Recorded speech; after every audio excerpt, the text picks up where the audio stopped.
তুহার যে ভিডিও কয়দিন আগে দেখেছেন, এই শর্মিলায় সাপোজ ইমরানের কোনো দোষ নেই, ওই বিপি ইমরানের কোনো দোষ নেই। এই আমার বউ থাকাকালীন অবস্থায় বাপের বাড়ি যায়, আমার বাড়িতে থাকছে 3 মাস, বাপের বাড়ি থাকছে 4 মাস। বিবাহিত ছেলের সাথে সম্পর্ক করার জন্য সে আমার এই বাড়িতে থাকতে পারে নাই। ইমরানের সাথে রাত 12 থেকে 1 পর্যন্ত কথা বলে আমি টাকার বিনিময়ে তালাক দিয়েছেন। সেই টাকার জন্য এখন আলম হাসানের ঘুম হারাম হয়ে গেছে।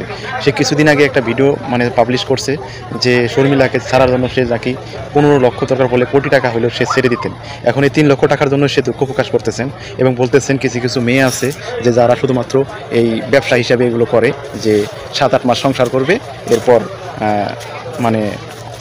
স্বামীকে তালাক দিয়ে কাবিনের টাকা নেবে। শর্মিলাকে নিয়ে এই ধরনের কথা সে এখন কেন বলতেছে? শর্মিলাকে ডিপোজিটে প্রায় আজকে 2 সপ্তাহের উপরে, এখনও সে টাকার শোকের কথা বলতে পারতেছে না।